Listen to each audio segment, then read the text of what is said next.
শ্রী শ্রী গুরু গৌরাঙ্গ এবং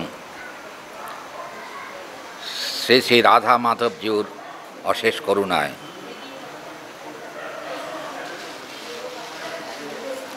আমরা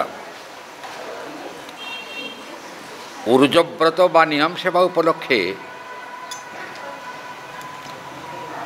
প্রতিদিনের ন্যায় আজও আশ্রম প্রাঙ্গণে শ্রীল কৃষ্ণদাস কবিরাজ গোস্বামী পাদকৃত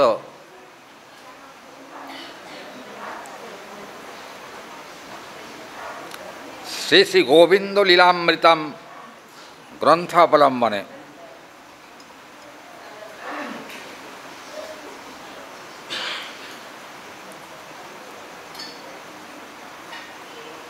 শ্রী শ্রী রাধা গোবিন্দের নির্মল যশগাথা শ্রবণ সৌভাগ্য লাভ করেছি। গতকাল আমরা শুনছিলাম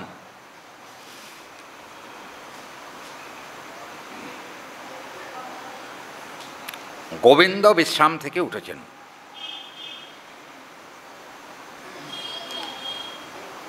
বৃষভানু রাজনন্দিনী শ্রীমতী রাধারানী এখনো শায়িত, অর্থাৎ নিদ্রিত।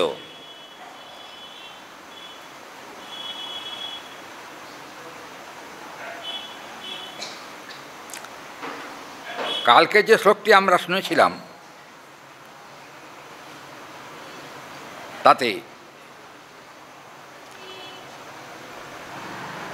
কুঞ্জদ্বারে ময়ূর নৃত্য করছে।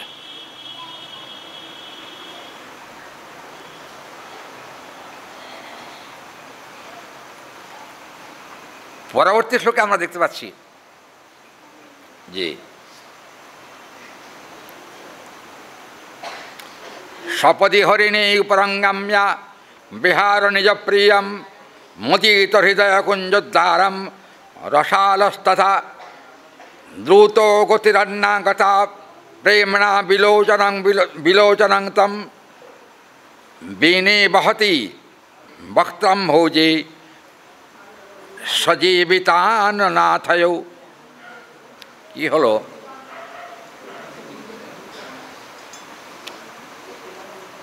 কুরঙ্গ পতঙ্গ মাতঙ্গ ভৃঙ্গ, হ্যাঁ, কথা হলো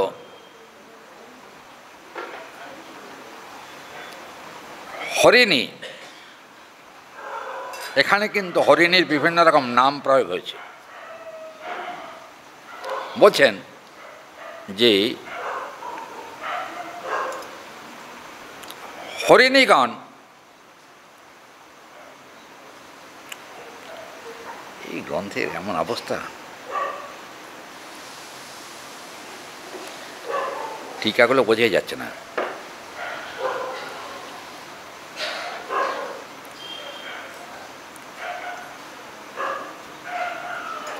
কি হলো?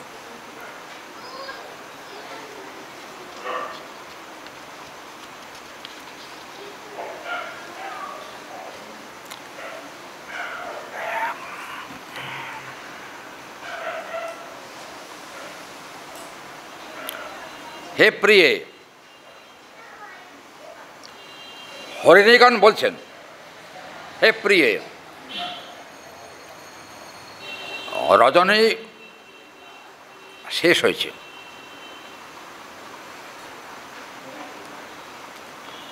তুমি একবার তাকিয়ে দেখো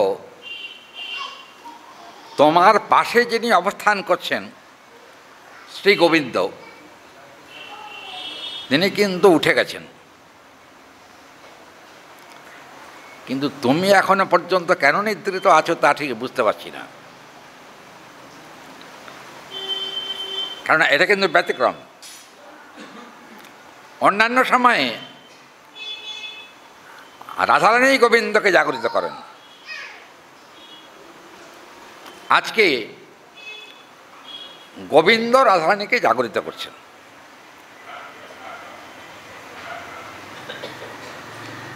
আজকে একজন শ্রোতা আমাকে বলছেন যে যাবৎকাল পর্যন্ত শুনে এসছি যে ভক্ত ভগবানকে জাগান, তাই তো নিয়ম, কিন্তু আজকে ভগবান ভক্তকে জাগাচ্ছেন। এর কারণ কি? বললেন প্রিয়েব বৈশিষ্ট্যমিদং সর্বম। এটা হলো ভালোবাসার একটা ধারা। প্রিয় প্রিয়া তৎপ্রিয়ার্থম আরণ্যকম সর্বদেবহি।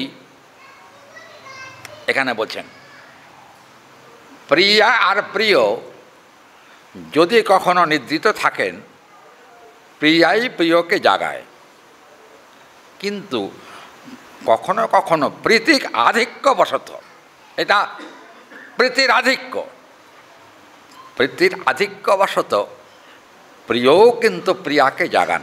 একথা কিন্তু শাস্ত্র স্বীকার করেছেন। ব্যাপারটা কি,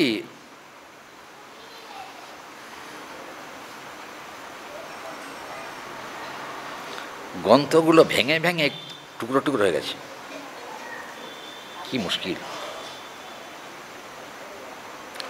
কোথাও ফেলাতে যাবে না, কোথাও গুঁড়ো গুঁড়ো হয়ে গেছে। আচ্ছা, কি হলো, কুমুদিনী প্রতিরঙ্গে প্রমত্ত।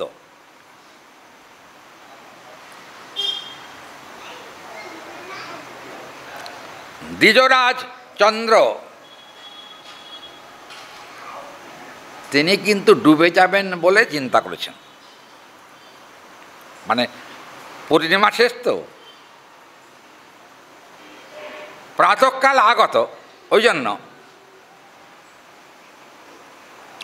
চন্দ্র মনে মনে ভাবলেন যে আমার আর থাকা উচিত নয়, কেন অরুণোদয় প্রায় হয়ে গেল, আর থাকা যায় না। চন্দ্র রাধারানীকে বলছেন চাঁদ আগে জেগে গেল, কিন্তু নিশি পোহালো না কেন? কথাগুলোর ধরন চিন্তা করবেন। চাঁদ মানে এখানে কোন চাঁদ? শ্যামচাঁদ।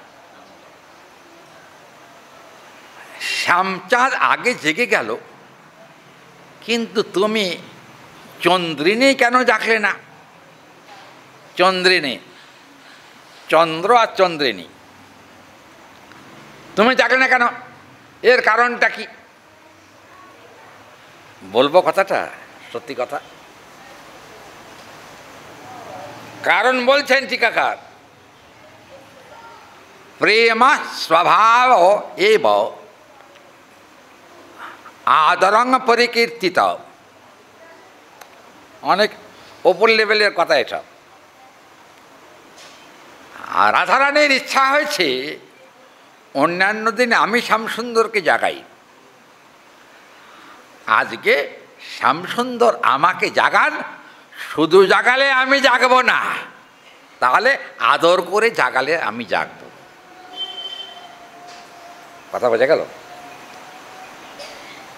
বাবা, প্রাকৃত জগৎ এখানে চিন্তা করবেন না, তাহলে সর্বনাশ। আদর করে জাগালে তবে আমি জাগবো, না জাগবো না। এর আগে গোবিন্দের যেমন কপট নিদ্রা হয়েছিল,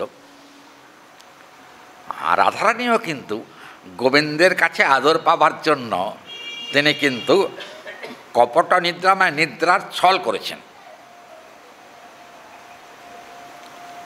এটা কিন্তু প্রীতিরাজ্যের স্বভাব। কি শাস্ত্র কি ভুল বলল?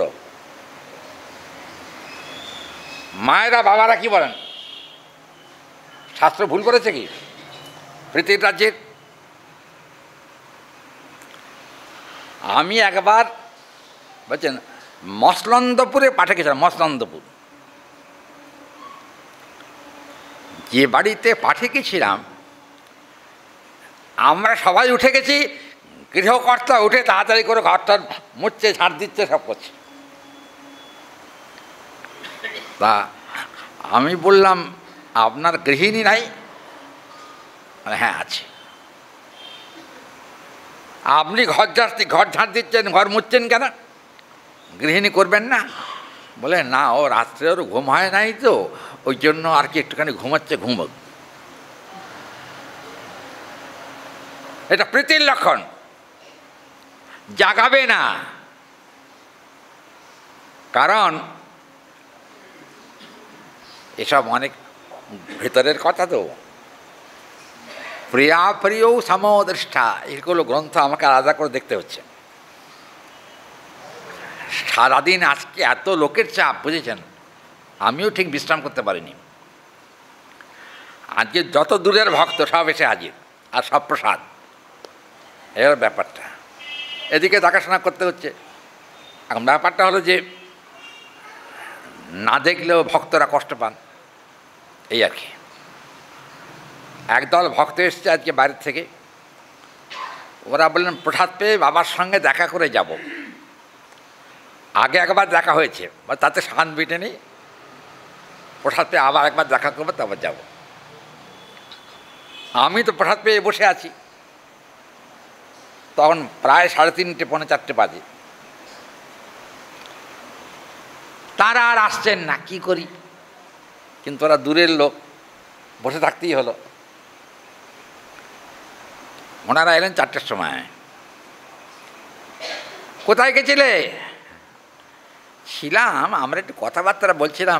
আমার কথা একটু চিন্তা করলে না, যেটা বিশ্রাম না করলে পাঠ করবো কী করে? ওনারা বললেন যে বাবা, বহুদিন পর এসেছি তো, সবার সঙ্গে দেখা সাক্ষাৎ হয়েছে, কথাবার্তা বলতে একটুখানি সময় চলে গেছে, তাতে আপনার কষ্ট হয়েছে। কষ্ট দেওয়াটা, একটু কষ্ট দেওয়াও ভালো। কি বললেন দেখলেন? আচ্ছা, এটা কি ভালোবাসার লক্ষণ? আপনারা কি বলেন? যাকে ভালোবাসি তাকে কষ্ট যাতে না হয় সে চিন্তাই করা উচিত। কিন্তু আমরা আপনার একটু কষ্ট দেওয়াও ভালো। তার মানে বুঝেছেন, ঘিলু কিছু নাই মাথায়, বুঝেছেন? এখন রাধারানী গোবিন্দকে জাগাবেন, কিন্তু জাগাচ্ছেন না। না, গোবিন্দ রাধারানীকে জাগাবেন, জাগছেন না। এটা কিন্তু প্রিয়তার লক্ষণ। কারণ ও একটু বিশ্রাম করছে, করুক, সারাদিন ধরে তো আমার সেবাই করে, একটু বিশ্রাম করে নিক। কিন্তু বিশ্রাম হচ্ছে এ কথা ঠিকই, কিন্তু রাধারানীর বিশ্রাম এখানে একেবারে বিনত বিশ্রাম নয়। কেন?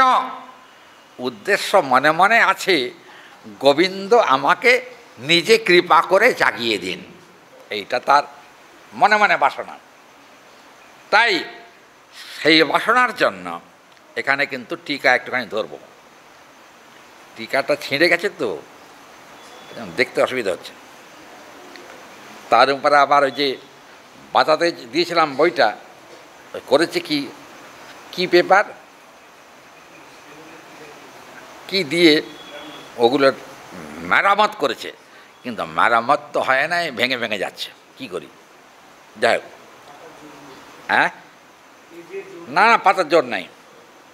আচ্ছা, এখানে বলছেন সমাধি গচ্ছন্তি পরপ্রিয়তাম রেতজশ্চৌ চন্দ্রাদয়ৌ চন্তিং গচ্ছন্তিং প্রাহ কুহাবগচ্ছন্নে তত্র বা নাতিশ প্রাপ্তে সর্বেষাম আগচ্ছতি সতী। এখানে বলছেন টিকাকার, প্রীতির একটা লক্ষণ থাকে, প্রীতির আবার বৈভব থাকে। প্রীতির বৈভব কি? দেখুন, প্রীতির লক্ষণ কারোর কারোর মধ্যে থাকে, কিন্তু প্রীতির বৈভব সকলের মধ্যে থাকে না। কার ভেতরে থাকে বৈভব? বৈভব মানে প্রতিপত্তি, বুঝছেন? প্রিয়া প্রিয় সমাযুক্তা, প্রিয় এবং প্রিয়া সমান বলে বোধ হলেও কখনো কখনো ভালোবাসার খাতিরে ব্যতিক্রম হয়ে যায়। কি ব্যতিক্রম? কখনো কখনো প্রিয় তো বড়, প্রিয়া তো ছোট, তাই তো? কিন্তু ভালোবাসার প্রভাবে কখনো কখনো কিন্তু, বলবো কথাটা, ছোট বড় হয়ে যায়, বড়ও আবার ছোট হয়ে যায়। এটা ভালোবাসার বৈভব। প্রসঙ্গত বলি একটা লীলা ছোট।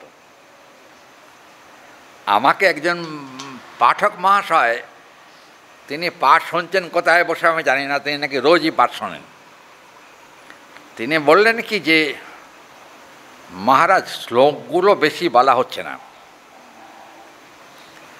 শ্লোকগুলো বললে আস্বাদন বেশি হয়। হ্যাঁ, সে হয় জানি, কিন্তু এই শ্লোকগুলো এত মধুর, মধু খেয়ে সবাই হজম করতে পারে না, ঠিক নাকি? মধু সবার হজম হয়?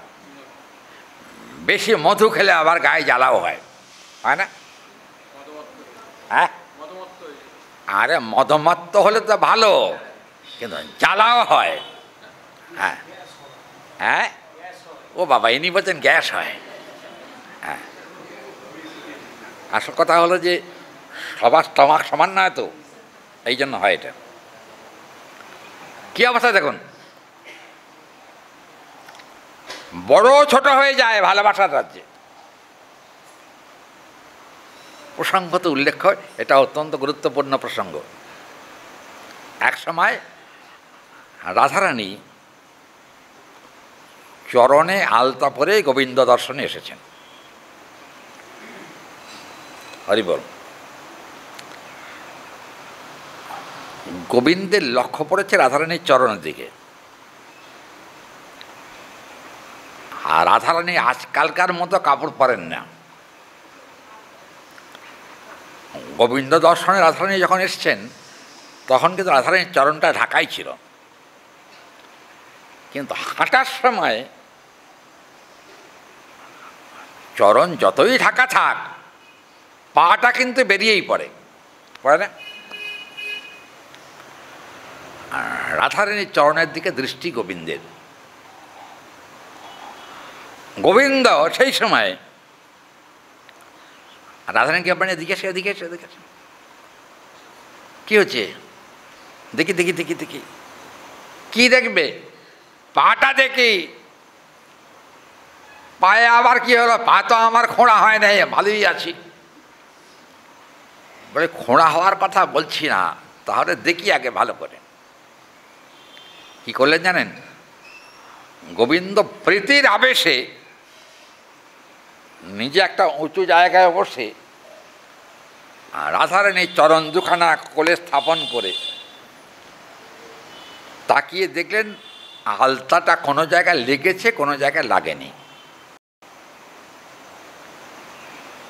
গোবিন্দ কি করলেন? একটা আলতার পাত্র নিয়ে এসে বাঁ হাতে রাধারানীর চরণখানা ধরে গোবিন্দ নিজেই যেখানে যেখানে আলতা লাগেনি সেই জায়গাগুলোকে আলতা সুন্দর করে লাগিয়ে দিলেন রাধারানীর চরণে। আলতা লাগিয়ে দেওয়ার পর কি হলো? শুধু আলতা লাগিয়েই কাজ শেষ হয়ে গেল না, তাহলে চরণের সৌন্দর্য বর্ধনের জন্য তিনি কিন্তু নকশা করতে আরম্ভ করলেন। নকশা সুন্দর করে। আর রাধারানী বলছেন, স্যার কী করো, এটাকে ঠিক হচ্ছে? গোবিন্দ বললেন, প্রেমের রাজ্যে সবটাই ঠিক, বেঠিক কিছু নয়। কি কথাটা ভুল? কি? প্রেমের রাজ্যে সবটাই ঠিক, কোনো ভুল নাই। কেন? প্রিয় আর প্রিয়া অভিন্ন হৃদয়, আলাদা হৃদয় বলে কিছু নাই।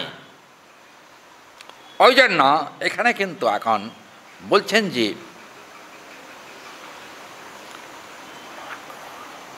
নকশা করে দিয়েছেন চরণে। নকশা করে দেওয়ার পরে রাধারা নিয়ে বললেন, আচ্ছা তোমার পায়ে তো আলতা দিয়ে পরো নাই। গোবিন্দ বললেন, দেশ আমরা আবার আলতা পরে নাকি? আমরা আলতা পরি?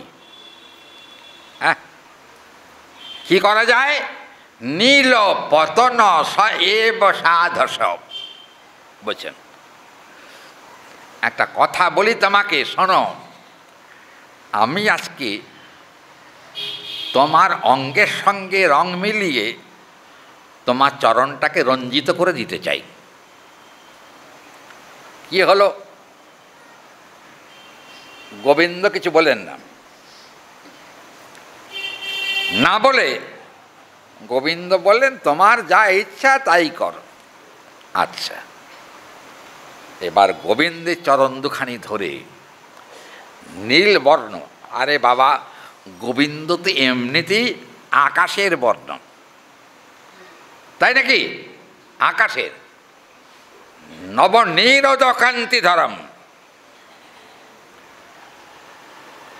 প্রথম যখন আকাশে মেঘ ওঠে বর্ষাকালে, সেই সময় মেঘের যা বর্ণ, গোবিন্দের অঙ্গবর্ণ কিন্তু তদনুরূপ। তার উপরে যদি নীল বর্ণ দেওয়া হয় তাহলে কেমন হবে? হরি বল। হ্যাঁ, মিলেমিশে একাকার। কিন্তু রাধারানী সেখানে মিলেমিশে একাকার করতে দিলেন না। কি হলো? আগে চরণে নীল রং দিয়ে দিলেন, তারপর কি দিলেন? তার সঙ্গে দিলেন অভ্র। অভ্র বুঝেছেন তো আপনারা? মায়েরা অভ্র বোঝেন? এই যে আপনারা অভ্র ব্যবহার করেন? হ্যাঁ, কি আবিরে থাকে না, মায়েদের টিপেও থাকে, থাকে না মায়েরা? আমি ভুল বলেছি কি? টিপে থাকে না? আমি দেখেছি তো, না দেখে কথা কইছি না। কি হলো? এই নীল বর্ণের উপরে অভ্র দিয়ে দিলেন না। তাতে কি হলো? চরণের যে রংটা দেওয়া হয়েছে সেটা আরো উজ্জ্বলীকৃত হলো। উজ্জ্বলীকৃত হবার পর শ্যামসুন্দর রাধারানীকে বলছেন, হে রাধে, অভ্রটা কেবল আমাকেই দিলে? লারের ভিতরেও কিন্তু অভ্র দিলে ভালোই মানায়, মানায় না? আমি তোমার চরণে একটু অভ্র দিয়ে দিই। কি হলো? তখন গোবিন্দ রাধারানীর চরণ ধরে ওই অভ্র দিয়ে রাধারানীর চরণকে রঞ্জিত করতে আরম্ভ করলেন। আর এটা কী করলেন জানেন? রাধারানীর চরণে কোনো ফুল ছিল না, ফুল কী করলেন জানেন? চরণে ওই যে গোড়ালিতে অভ্র দিলেন, আর ওই যে আঙুলগুলোর মাথায় মাথায় অভ্র দিয়ে দিলেন। আবার এই যে কী কয়, এটা কী বলবো আমি, জায়গাটা বলতে পারবো না ঠিক ভালো করে। এই যে এই জায়গাটা এই পায়ের পাতাতে গোল করে একটা নকশা করে ফুল বানিয়ে তার মধ্যে দিলেন অভ্র। সৌন্দর্য বৃদ্ধি হলো না? সৌন্দর্য বৃদ্ধি হলো। তখন শ্যামসুন্দরকে রাধারানী বললেন, তুমি এত সুন্দর করে আমাকে সাজাচ্ছ, তুমি আর বাদ পড়ো কেন? আমিও তোমাকে সাজাই, তোমার চরণটা আরো সুন্দর করে দেই। চরণ তো সুন্দর, কিন্তু জানবেন চিরসুন্দর শ্যামসুন্দর, তাকে সুন্দর করবার জন্য অন্য কোনো বস্তুর কোনো দরকার হয় না। কারণ দেখবেন মধুরাষ্টকে বল্লভাচার্যবাদ তিনি কিন্তু একথা স্বীকার করছেন। মধুরাং মধুরম বপুরস্য বিভৌর মধুরাং মধুরাং বদনাং মধুরম মধুরাং মধুরাং চরণাং মধুরম মধুরাং মধুরম হস্তাং মধুরম মধুগন্ধিমেব এব তত মধুরে বক্ষং মধুরং কপৌলং মধুরম। সবটাই মধুর গোবিন্দের, মধুর ছাড়া নয়। কিন্তু ভক্তের অন্তরের বাসনা, গোবিন্দ তুমি মধুর বটে, কিন্তু আমার ইচ্ছা তোমাকে আরও সুন্দর আরও মধুর করে দেওয়ার। এটা ভক্তের অন্তরের বাসনা। কি করলেন? হরি বল। গোবিন্দ কি করলেন জানেন? একটা অঘটন ঘটিয়ে দিলেন। কি অঘটন? রাধারানী চরণে দিলেন অভ্র আলতার সঙ্গে। আলতা দিয়ে গোবিন্দের চরণ দুখানে নিয়ে নিজের বক্ষে স্থাপন করলেন। হরি বল। এই যে চরণ বক্ষে স্থাপন করার পর রাধারানী বলেন, করো কি করো কি করো কি, আমি তো উল্টে পড়ে যাব, তুমি কি করছো, এটা ঠিক না। গোবিন্দ তখন বললেন, এমন ভাগ্য আর কবে হবে তা আমি জানি না। রাধারানীর চরণ পদ্ম পেয়েছি যখন, আমি বক্ষে আলিঙ্গন দিয়ে চরণের মর্যাদা রক্ষা করব। কি হলো তাতে? দেখুন, এইসব মধুর রসে লীলা তো, এগুলো একটুখানি শান্ত এবং স্থির মনে শুনতে হবে। এগুলো চঞ্চল মনের ব্যাপার নয়। কাজেই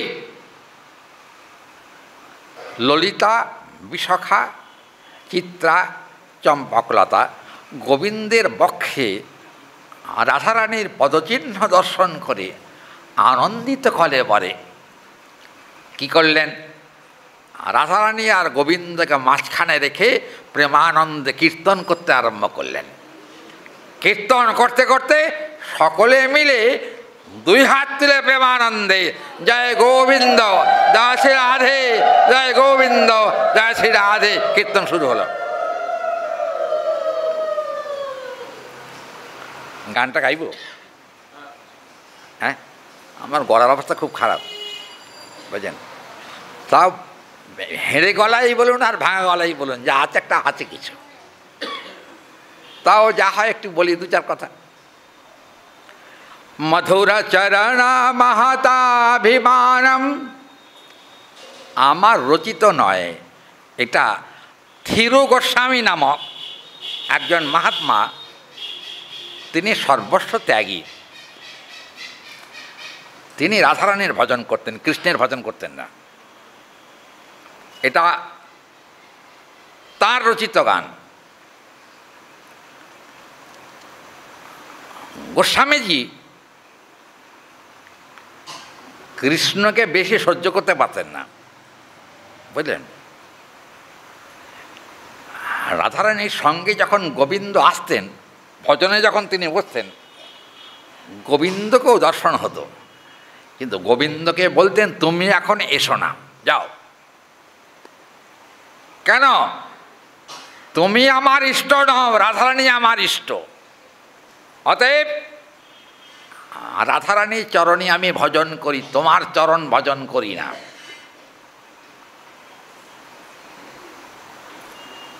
কি বলছেন চিন্তা করে দেখুন। তোমার চরণ ভজন করি না, আচ্ছা কৃষ্ণ ভজন ছাড়া গতি কি? কি হরি বল, জীবের গতি আছে কৃষ্ণ ভজন না করলে? কিন্তু এই কথাতে কিন্তু কৃষ্ণ অত্যন্ত সন্তুষ্ট হতেন। থিরু গোস্বামীকে তিনি বলেছিলেন যে চিন্তা করো না, আমার চরণ ভজন না করলেও চলবে, তুমি যদি চোখের জলে শুধু রাধে বলে কাঁদো, তাহলেই আমি তোমার কাছে দর্শন দিয়ে দেব, তোমার কোনো চিন্তার কারণ নেই। কী হলো তাতে? আনন্দ করতে করতে দেখুন, এখানে সখীগণের আনন্দ হলো কিসে? আনন্দ হলো গোবিন্দের পদচিহ্ন রাধারানীর বক্ষে দেখে। অথবা রাধারানী চরণ চিহ্ন গোবিন্দের বক্ষে দেখে আনন্দ হলো উদ্বেলিত অন্তঃকরণ, যাকে বলা হয় আনন্দ হলো খুব। রাধারানী বললেন কি যে হে গোবিন্দ, কথা বলি তোমাকে, ভালো আমাকে বাসো, এ কথা সত্য, কিন্তু ভালোবাসার আধিক্য ভালো নয়। কথা বোঝা গেল? ভালোবাসার আধিক্য ভালো নয়। তুমি এক কাজ করো, কি, আমাকে তোমার এমন এক নিশ্চিন্ত জায়গায় রাখো যাতে করে তুমি ইচ্ছা মাত্রই আমার সেবা করতে পারো।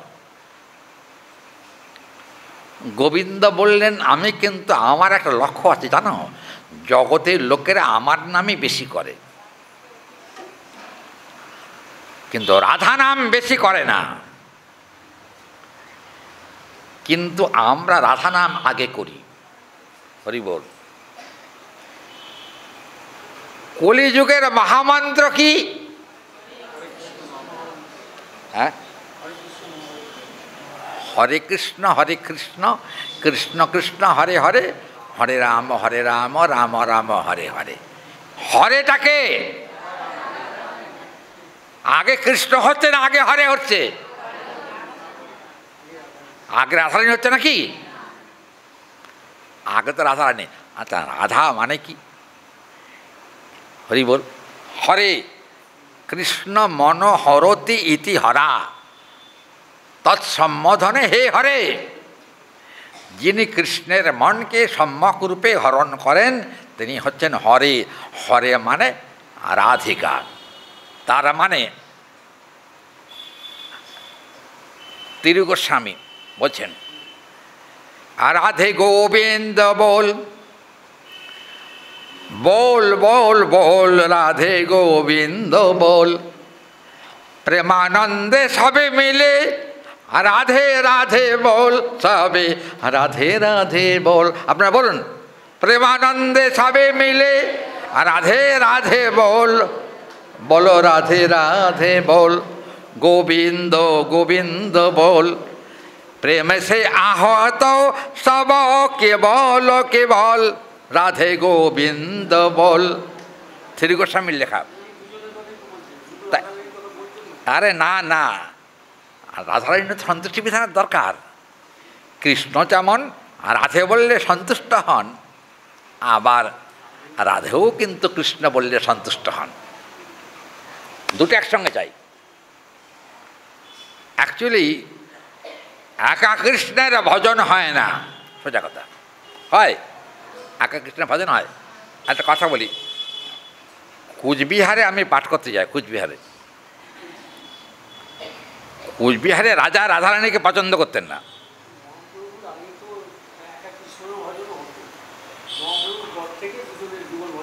বলছি কথা আসুক। কুচবিহারে রাজা যিনি ছিলেন তিনি কিন্তু সব জায়গায় মদনমোহন, একা কৃষ্ণ।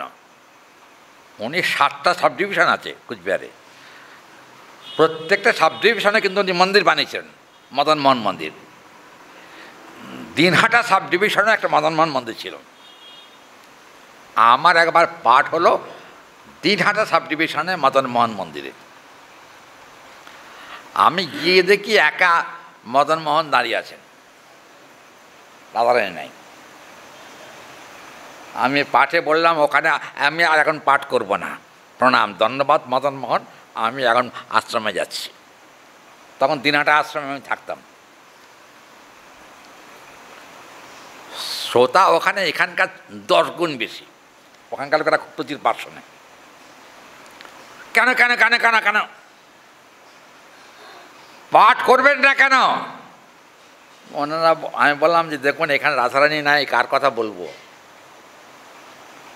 ওনারা বলেন এতদিন তো রাধারানী ছিল না, অনেক পাঠকরা পাঠ করে গেছে, আমি তারা উন্নত স্তরের পাঠক, ওই জন্য পাঠ করে গেছেন। আমি নিম্ন স্তরের পাঠক, আমি বাবা পাঠ করতে পারবো না, কারণ রাধারানী ছাড়া গোবিন্দকে আমি কখনো দেখি না, দেখবার ইচ্ছাও করি না। কারণ গৌড়ীয় বৈষ্ণবগণের একা কৃষ্ণের ভজন নিষিদ্ধ। যুগল ভজন না হলে হরিভজনের পরিপূর্ণতা আসবে না।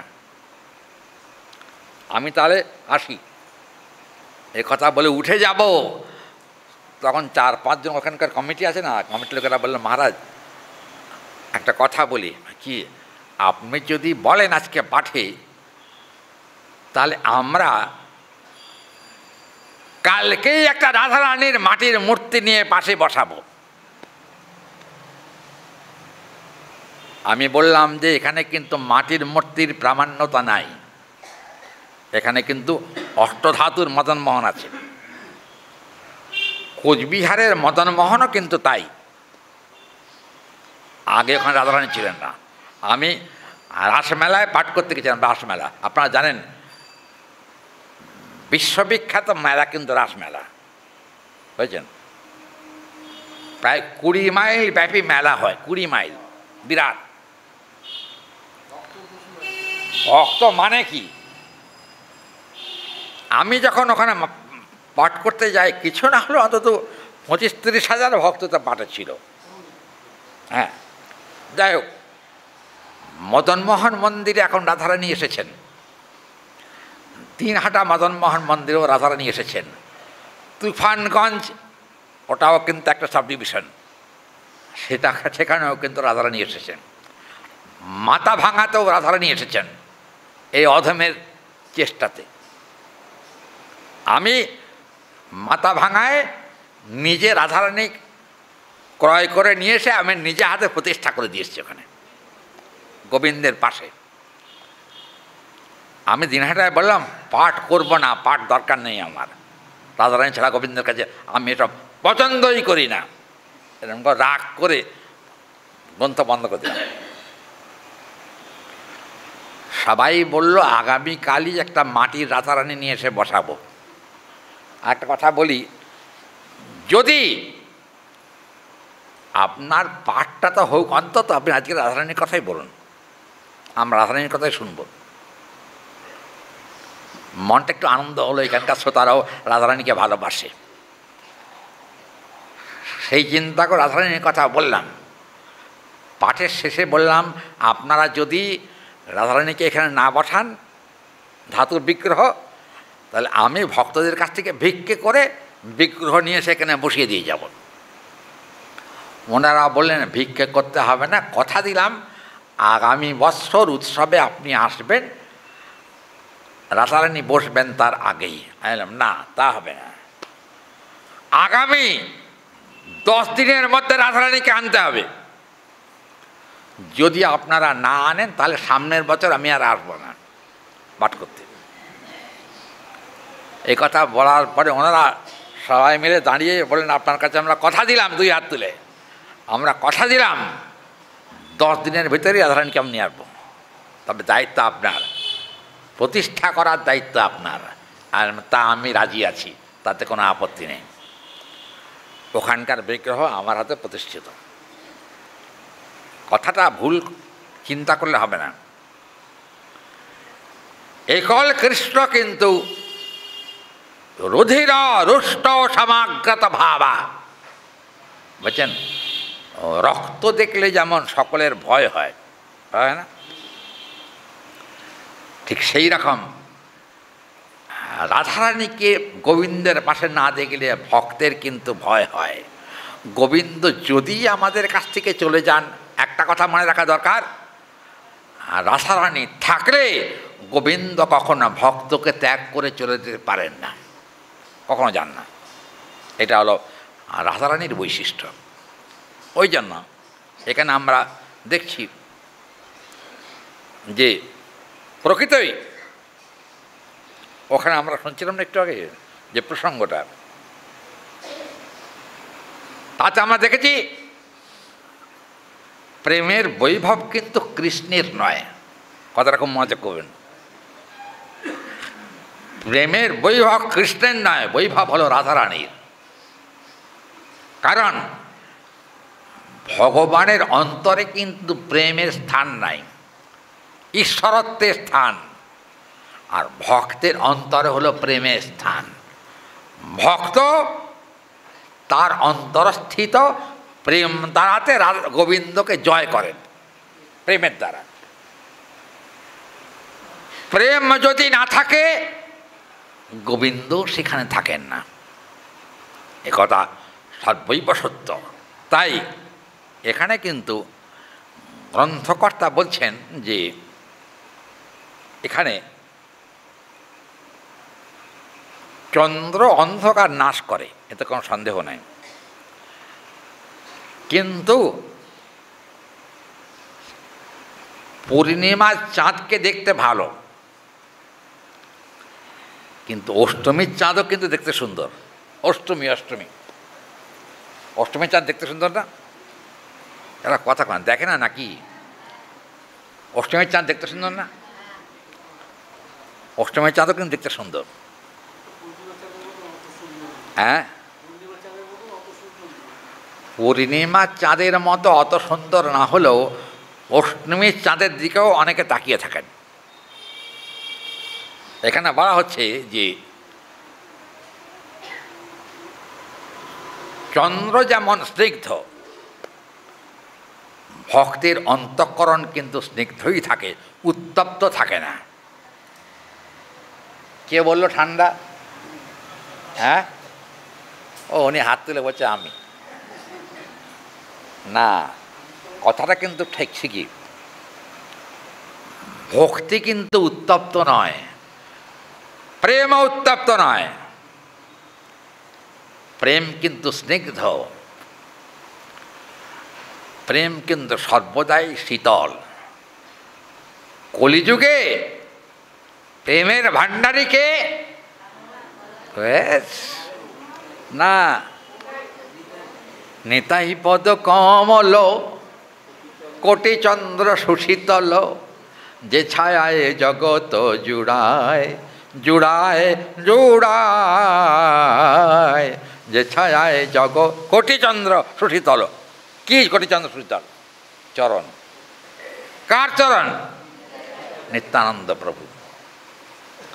কিন্তু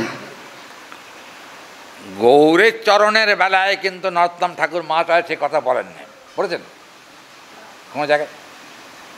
গৌরাঙ্গেরও দুটি পদ, যার ধন সম্পদ সে জানে ভকতি রস সার, এ কথা সত্য, কিন্তু শীতল শব্দটা মহাপ্রভুর বেলায় উচ্চারণ হয়নি। কেন? কথাটা খুব মনোযোগ রাখবেন।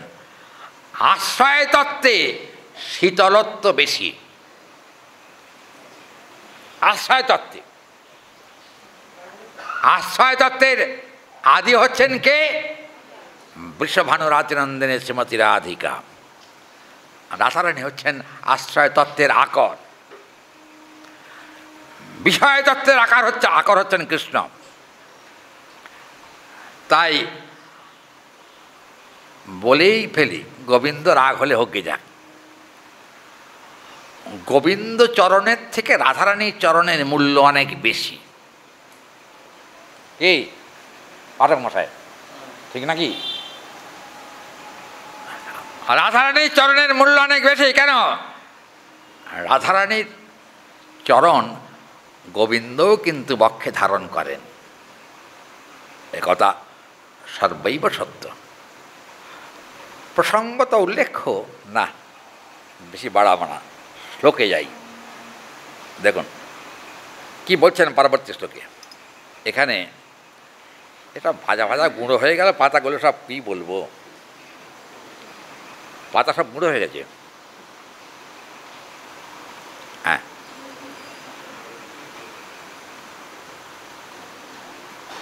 কিরে কোথা থেকে কোথায় চলে এলো?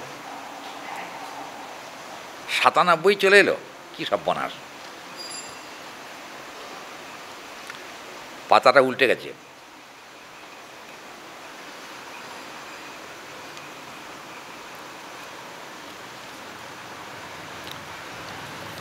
চাপা দেওয়া হয়নি ওইটা, ওই জন্য।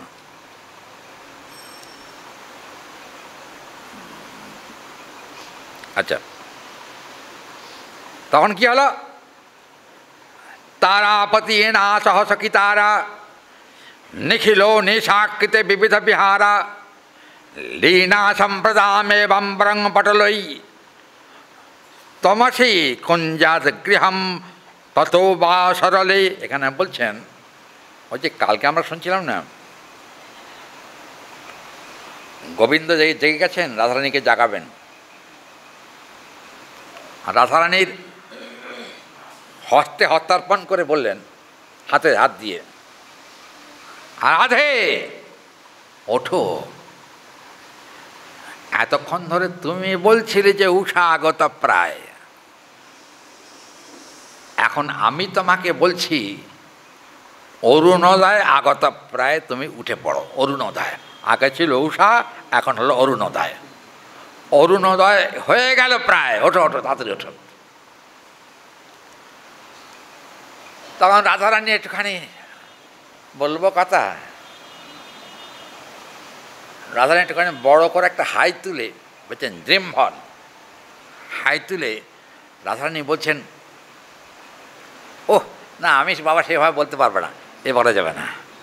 হ্যাঁ, রাধারানী হাই তুলে বললেন, কে ডাকছে আমাকে, কে আমাকে ডেকে বিরক্ত করছে? তিনি কি জানেন না গোবিন্দ ডাকছেন? এটা কিন্তু প্রীতয়া সমস্বভাবা, প্রীতির সমান স্বভাব থাকে। তবে একটা কথা কি জানেন, ভালোবাসার গতি কিন্তু সোজা নয়। ভালোবাসার গতি হলো সাপের মতো হেলে দুলে চলে, এরম করে করে।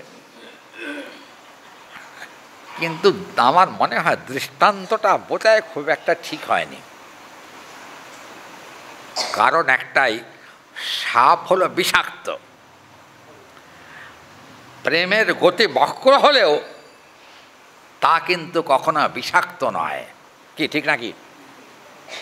অমৃতময়। প্রেমের গতি সর্বদা অমৃতময়, এটা কিন্তু বিষাক্ত নয়। কিন্তু গোস্বামীপাদগণ দৃষ্টান্ত দিতে গিয়ে সাপের সঙ্গেই তুলনা করেছেন। ওটা বক্রতার দিক থেকে, বিষের দিক থেকে নয়, না আর কারণে। সাপের আছে না। এখন ব্যাপারটা হলো, আমি দেখেছি, বুঝছেন, নবদ্বীপ আশ্রমে উৎসবে গেছি, গিয়ে দেখছি একটা বানর, বুঝছেন, বানর একটা সাপ ধরেছে। বানর সাপ ধরেছে, সাপটাকে নিয়ে মুখের কাছে এমন করছে। আমি দূর থেকে দেখছি এমন করছে। আমি বললাম, দেখতে বানরটা মরবে তো আজকে, উপায় নাই। তারপর সাপের রঙটা ছিল কালো। কালো মানে বোঝেন, বিষাক্ত সাপ, এরকম করছে। ওরে বাবা, সাপটা কি করলো জানেন? বানরের হাতটাকে জড়িয়ে ধরল। জড়িয়ে ধরার সঙ্গে সঙ্গে সাপটা ভয় পেয়ে গেছে। এই বানর ভয় পেয়ে গিয়ে তখন তাদেরকে ছাড়াবার জন্য চেষ্টা করছে।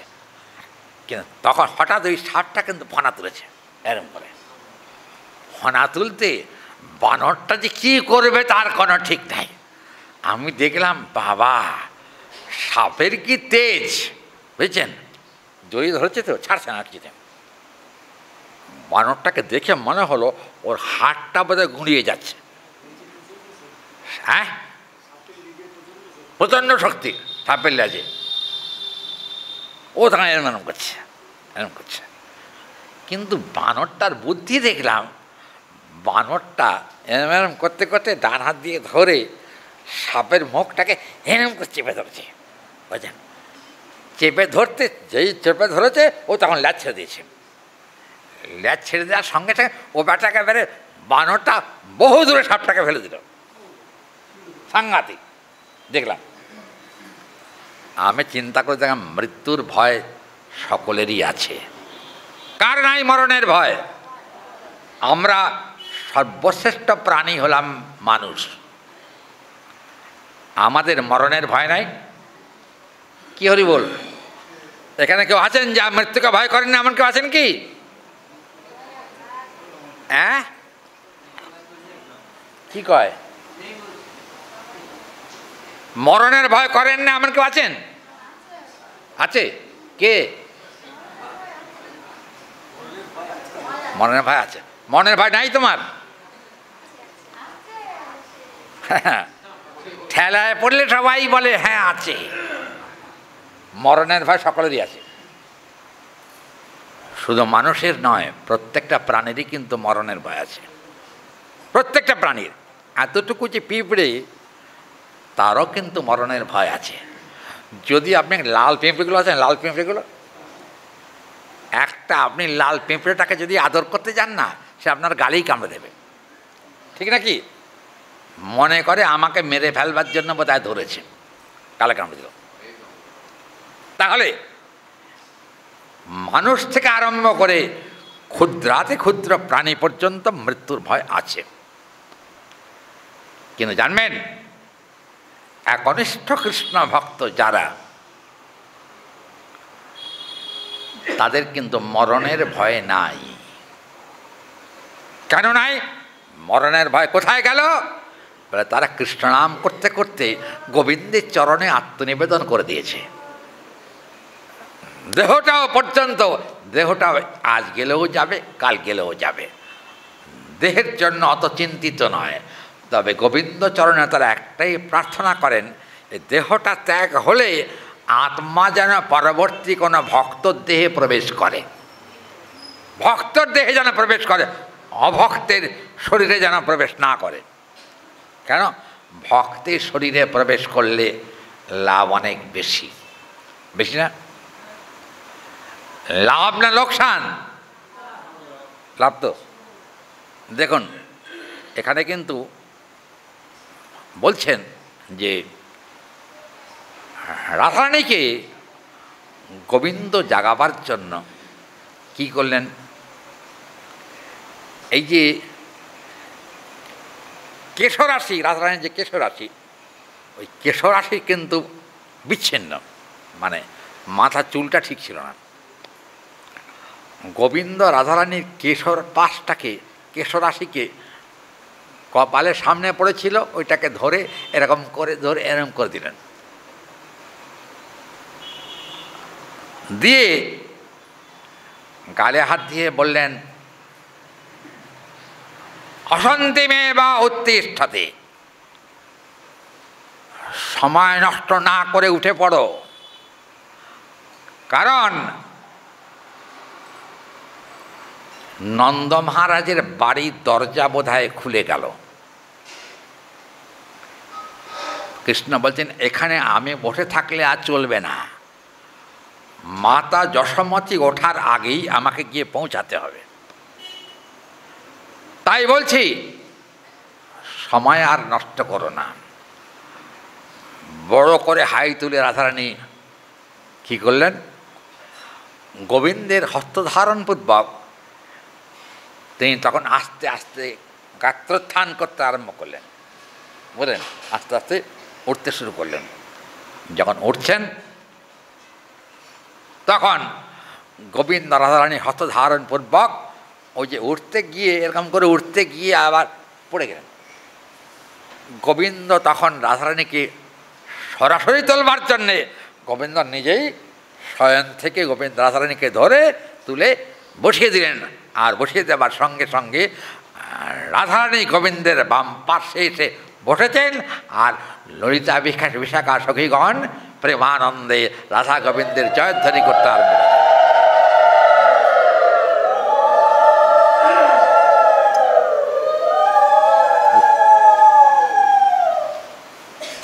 যার জন্য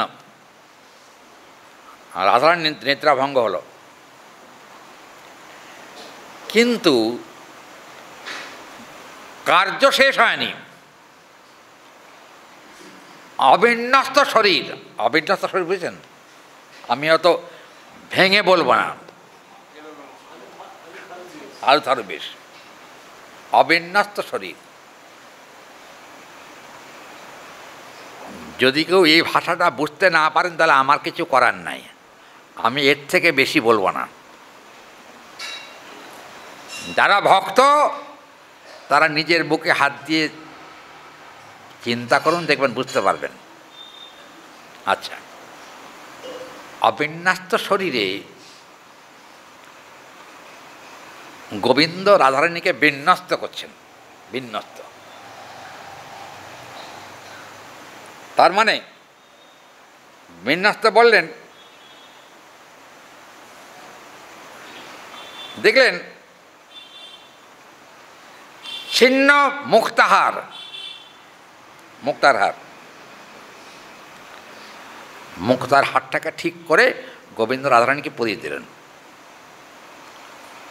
শুধু পরিয়ে দিলেন তা নয়, তাহলে রাধারানী যে কেশরাশি, রাধারানী কেশরাশিকে বিন্যস্ত করলেন কে?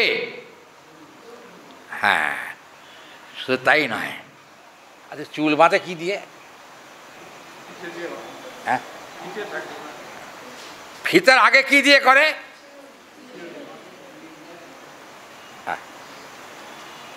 গোবিন্দ করলেন কি, রাধারানীর কেশপাশকে চিরুনির দ্বারা সম্পূর্ণ বিন্যস্ত করলেন। বিন্যস্ত করে কি কয়, এরম করে কি বাঁধে? হ্যাঁ, বাবাই কী করে যে করে আমি আজ পর্যন্ত ধরতে পারি নাই।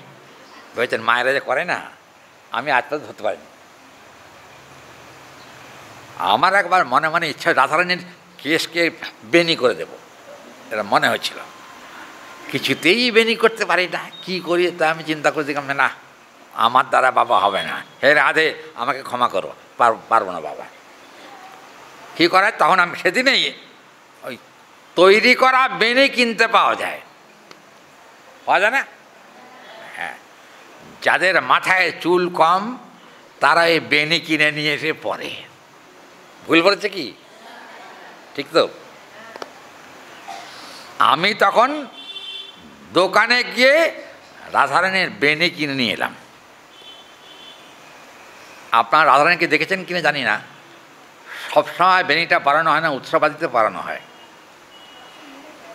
ওই বেনিটা কিনে নিয়ে আসার পরে রাধারানীকে নিজে হাতে দিলাম বেনি। কি অপূর্ব, কি চমৎকার লাগছিল তখন রাধারানীকে দর্শন করে। গোবিন্দ নিজে হাতে বেনি তৈরি করে রাধারানীর দুই পাশে ঝুলিয়ে দিলেন।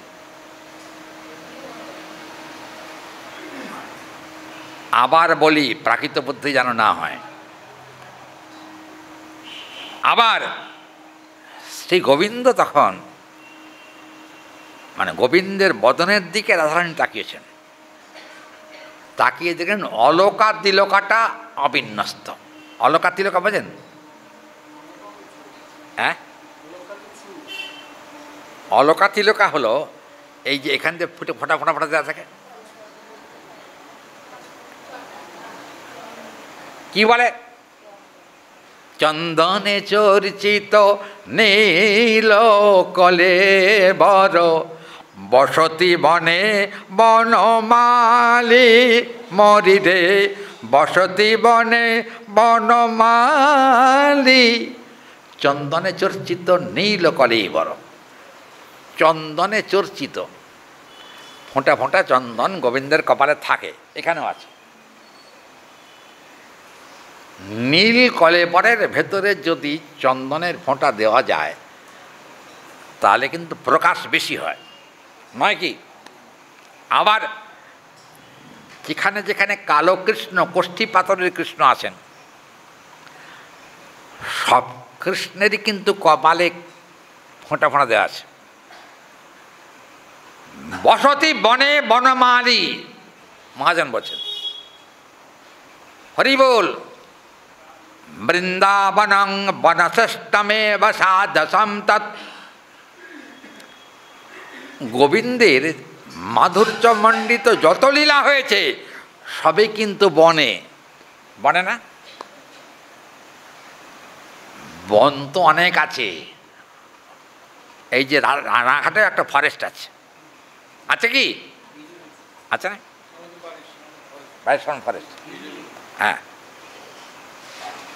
বন মানেই কিন্তু বৃন্দাবন নয়, ভুল করবেন না। বসতি বনে বনমালী, সব বনে আবার বনমালী থাকেন না। কোন বনে থাকেন? হ্যাঁ, বৃন্দাবন কি কুঞ্জ কাননে নাচত গিরিধারী, বৃন্দাবন কি কুঞ্জ কাননে, বৃন্দাবনের কুঞ্জ কাননে নাচত গিরিধারী। বৃন্দাবনের কুঞ্জ কাননে কিন্তু গিরিধারীর নৃত্য হয়, প্রাকৃত কোনো বনে গিরিধারীর নৃত্য হয় না। কিন্তু একটা কথা, বন কিন্তু দ্বারকাতেও আছে। আমি সে বনে গেছিলাম, দ্বারকা। আরে নিয়ে যায়নি, তখন কি অত সময় ছিল? সময়ের অভাব ছিল, ওই জন্য।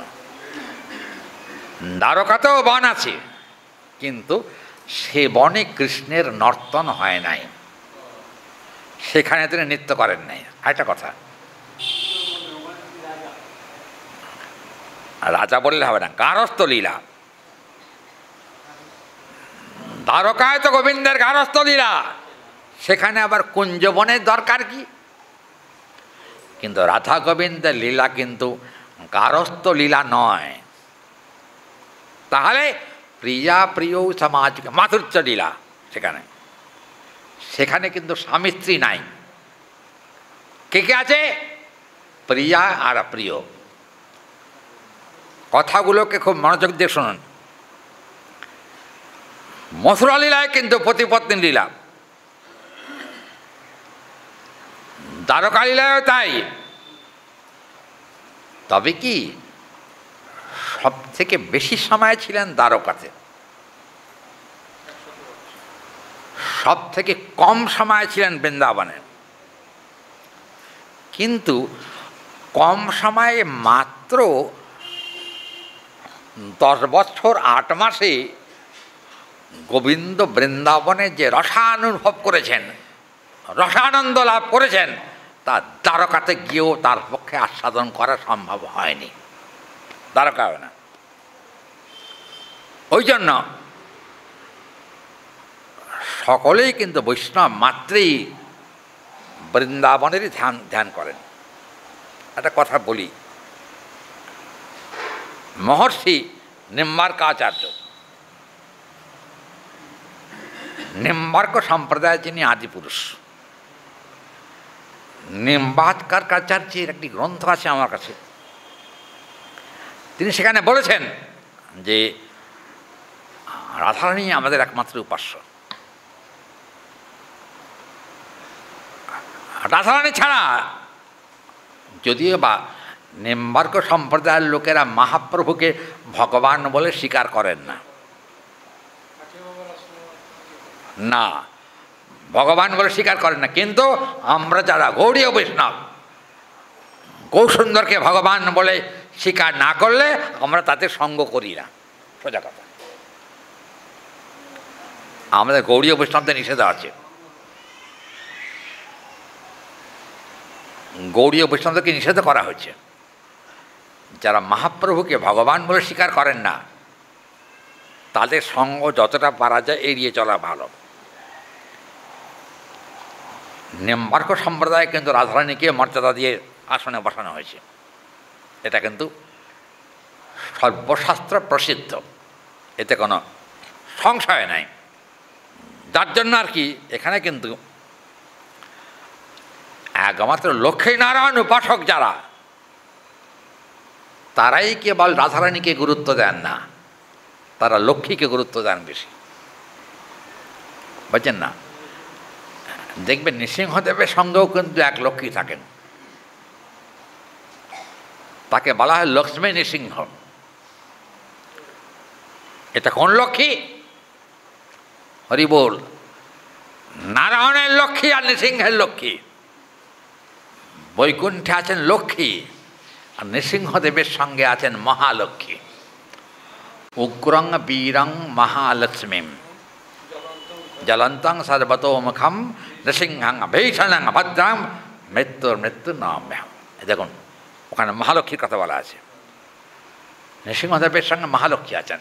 কিন্তু ভুলে যাবেন না, বৃন্দাবন লীলাতে মহালক্ষ্মীর স্থান নাই। বৃন্দাবন লীলাতে মহালক্ষ্মীর স্থান নেই। কেন না? বৃন্দাবনের ভক্তেরা লক্ষ্মীর উপাসনা করেন না। কার উপাসনা করেন? বৃন্দাবনের ভক্তরা কায় মনে বাক্যে রাধারানীর দাসী হওয়ার জন্য পাগল। রাধারানীর দাসী না, রাধারানীকে মহালক্ষ্মী বলা হলো। মহালক্ষ্মী কিন্তু নৃসিংহদেবের ঘরণী, আর রাধারানীকে মহালক্ষ্মী বলা হলেও তিনি কিন্তু মাধুর্যাশ্রয় বিগ্রহ। কিন্তু নৃসিংহদেবের যে মহালক্ষ্মী তিনি কিন্তু মাধুর্যাশ্রয়ী বিগ্রহ নন, তিনি কিন্তু ঐশ্বর্যাশ্রিত বিগ্রহ। দেখবেন নৃসিংহস্তবে আছে না? কার মনে আছে নৃসিংহস্তব? কী রে, কথা কয় না? কার মনে আছে? মাস্টারমশাই বলো, নৃসিংহস্তব বলো।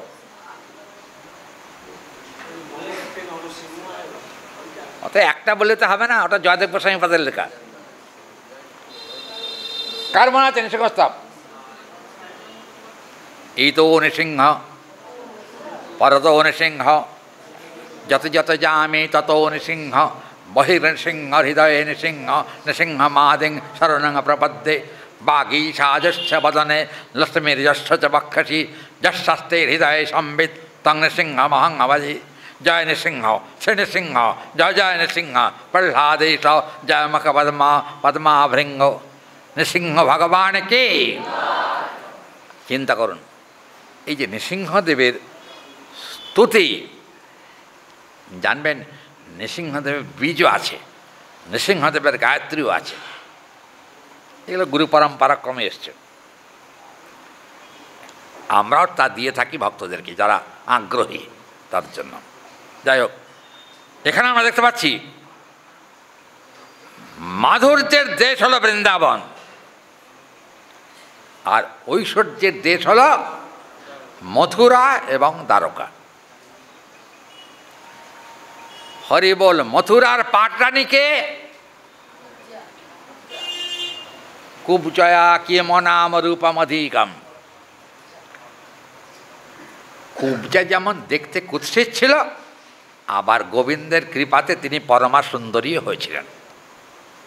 অতএব সেখানেও কিন্তু ঐশ্বর্য।